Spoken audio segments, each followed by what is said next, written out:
Hazrat Anas bin Malik radiyallahu anhu states that Hazrat Abu Talha said to Hazrat Sulaim radiyallahu anha, I have heard and found weakness in the voice of Allah's Apostle sallallahu alaihi wasallam. So I have discerned his hunger. Do you have anything to eat? She replied, yes.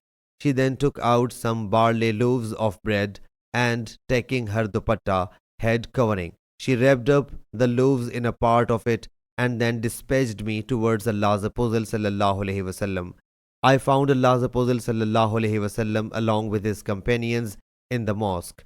I stood by them. So Allah's Apostle sallallahu alaihi wasallam said, has Abu Talha sent you? I replied, yes.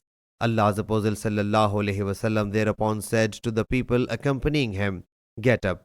So they set out and I walked ahead of them until I reached Hazrat Abu Talha radiyallahu anhu and apprised him of it.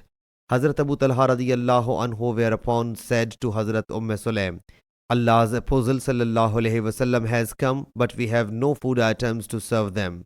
She said, Allah Jalla Jalaluhu and his Apostle sallallahu alaihi wasallam know well. Hazrat Abu Talha radiyallahu anhu proceeded ahead to welcome Allah's Apostle sallallahu alaihi wasallam.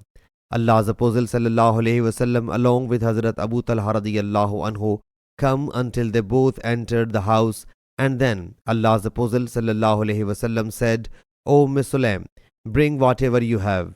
So I presented him the same loaves of bread.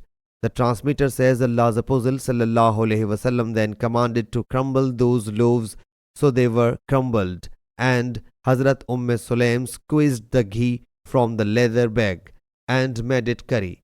Allah's Apostle sallallahu alaihi wasallam then pronounced on them what Allah Jalla Jalaluhu willed him to say. Thereafter, he sallallahu alaihi wasallam said, permit a batch of 10 people to eat, and they were permitted until they ate to satiety and left. Later, he sallallahu alaihi wasallam said, permit 10 more people. So they were allowed.